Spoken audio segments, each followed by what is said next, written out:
కాంగ్రెస్ ప్రభుత్వం ఎన్నికల్లో ఆశా వర్కర్లకు 18,000 పెంచుతామని హామీ ఇచ్చిన మేరకు 18,000 వేతనాలు పెంచాలని, ఆశా వర్కర్ల నూతన నియామకాలు చేపట్టాలని 1వ తారీఖు రోజే ఆశాల జీతాలు చెల్లించాలని, అర్హత కలిగిన ఆశాలకు ఏఎన్ఎంలు, డిఎన్ఎంల అవకాశాలు కల్పించాలన్నారు. నెల మొదటి తారీఖున జీతాలు నెల మొదటి తారీఖున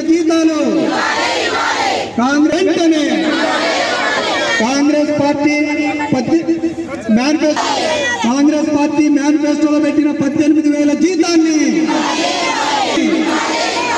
నెల మొదటి తారీఖున జీతాన్ని మొదటి తారీఖునే జీతాలు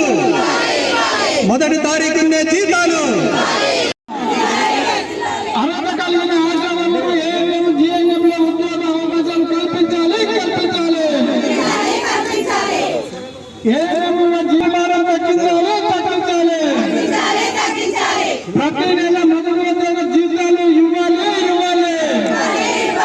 ప్రతి నెల మొదటి జీతాలు ఇవ్వాలి.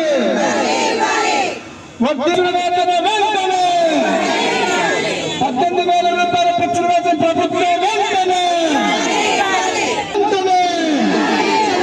ప్రతి నెల మొదటి జీతాలు వెంటనే ఐక్యత పోరాటం హక్కుల సాధనకు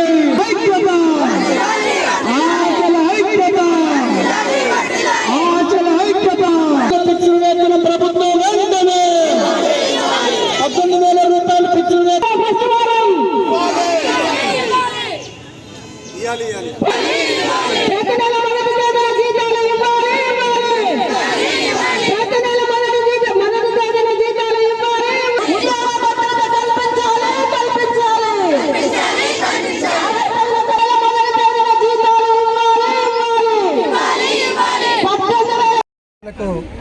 నెల వారికి జీతాలు రావట్లేదు.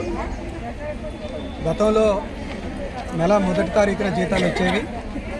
ఈరోజు నెల మొదటి తారీఖున జీతాలు ఇవ్వాలని చెప్పేసి కోరుతూ మొత్తం ఆశాలందరూ కూడా ఇవాళ కమిషనరేట్కు రావడం జరిగింది. కాంగ్రెస్ పార్టీ మేనిఫెస్టోలో 18,000 వేతనాన్ని ఇస్తున్న ఆశాలకు వాగ్దానం మంచి లేదు. ఇవాళ మేము డిమాండ్ చేస్తూ ఉన్నాం. ఇచ్చిన మాట ప్రకారం 18,000 జీతాన్ని వెంటనే ఆశాలకు అమలు చేయాలని చెప్పేసి ఇలా రేవంత్ రెడ్డి గారి ప్రభుత్వాన్ని డిమాండ్ చేస్తూ ఉన్నాం. అంతేకాకుండా ఇలా ఆశాలకు సంబంధించిన మరణాలు అయినప్పుడు కానీ, వాళ్ళు ప్రమాదంలో ఏదైనా దెబ్బలు తగిలినప్పుడు కానీ వాళ్ళకి ఎలాంటి సహాయ సహకారాలు లేవు. అందుకని ఆశాలందరికీ హెల్త్ కార్డు ఇవ్వాలని చెప్పేసి ఇలా మేము డిమాండ్ చేస్తూ ఉన్నాం.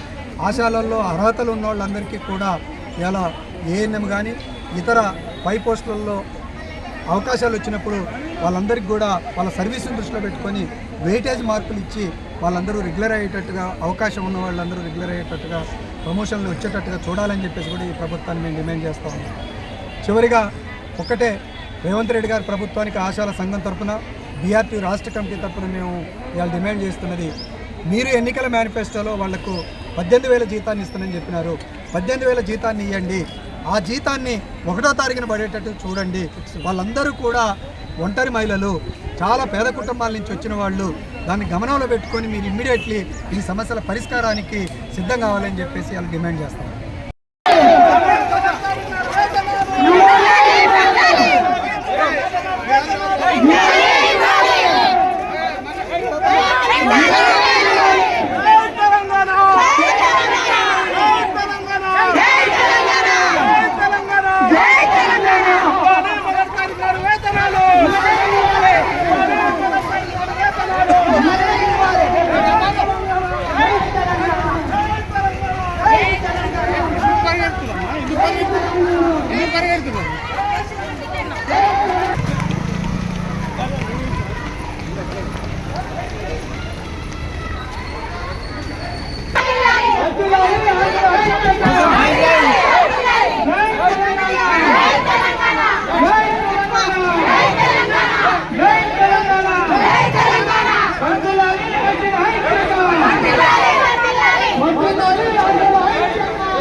మనం ఇక్కడికి ఇట్లా రావాలని నాన్న పోవాలనేది అనుకోలేదు. మనం అక్కడే ఉండాలని పారితోషికం అంటూ చేయడం జరిగింది. అది ఎంత వస్తుందో ఎప్పుడు వస్తుందో తెలియని రోజుల నుంచి మాకు ఫిక్స్డ్గా 1వ తారీఖు ఆశా అకౌంట్లలో జమ అయ్యేలాగా అది 9,900 క్రెడిట్ అయ్యేలాగా టీఆర్ఎస్ ప్రభుత్వం మమ్మల్ని మాకు అంత మంచి గుర్తింపును తీసుకొచ్చింది. అలాగే ఇక్కడ సమావేశం అవ్వడానికి బీఆర్టీ అనుబంధంగా మా యూనియన్ గౌరవాధ్యక్షులు అలాగే రాష్ట్ర అధ్యక్షులు రాంబాబన్న గారు అలాగే ప్రధాన కార్యదర్శి నారాయణన్న గారి ఆధ్వర్యంలో ఈ రోజు పిలుపునిచ్చి ఇక్కడ సమావేశం అవ్వడానికి ముఖ్య కారణం మాకు ముఖ్యంగా 1వ తారీఖు జీతం రావట్లేదు. 1వ తారీఖు హాలిడే అయినా పండగ అయినా కూడా గత ప్రభుత్వంలో మాకు 30-31వ తారీఖు జీతం వచ్చేది. 1వ తారీఖు సెలవు ఉంటే కానీ మాకు ఎలక్షన్స్ ముందు 2 నెలల ముందు నుంచి ఇప్పటి వరకు ఎప్పుడు వస్తుందో తెలియని రోజులు ఏర్పడ్డాయి. దుర్భర పరిస్థితులు ఏర్పడ్డాయి. ఎందుకంటే ఆశా కార్యకర్తలు బడుగు బలహీన వర్గాలు ఒంటరి మహిళలు ఎక్కువగా ఉన్నారు కాబట్టి కుటుంబ పోషణ చాలా దుర్భర పరిస్థితులకు వెళ్ళిపోతుంది. చాలా ఆవేదనకు గురవుతున్నారు, మానేస్తామంటున్నారు. కాబట్టి ఈ రోజు ఇక్కడ అన్నగారికి దృష్టికి తీసుకొచ్చి ఇక్కడ సమావేశం అవ్వడానికి ముఖ్య ఉద్దేశం ఏంటంటే మాకు 1వ తారీఖు జీతం రావాలి, మెమోరాండం మాస్ మెమోరాండం ఇవ్వాలి. బీఆర్టీ అనుబంధంగా ఈ రోజు కమిషనర్ గారి ద్వారా ప్రభుత్వం దృష్టికి తీసుకెళ్లాలనే ఒక దృఢ సంకల్పంతో ఈ రోజు బీఆర్టీ అనుబంధంగా ఇక్కడ సమావేశం అయింది. ఇక్కడికి రాష్ట్రం నలుమూలల నుండి ఆశా వర్కర్లు ముఖ్యంగా మాస్ మెమోరాండం, ఇది మేము కమిషనరేట్ ముట్టడి అని పిలుపునివ్వలేదు, మాస్ మెమోరాండం పేరిట ఇక్కడికి పిలవడం జరిగింది. ఆ మాస్ మెమోరాండం ఏంటి అని అంటే ముఖ్యంగా 1వ తారీఖు మాకు ఆశాల అకౌంట్లలో జీతం పడాలి ముందులాగే. ఇంకొకటి కాంగ్రెస్ ప్రభుత్వం ఎలక్షన్స్ ముందు మేనిఫెస్టోలో మాకు 18,000 ఫిక్స్డ్ వేతనం చేస్తామని హామీ ఇవ్వడం జరిగింది. అలాగే ఉద్యోగ భద్రత కల్పిస్తామన్నారు.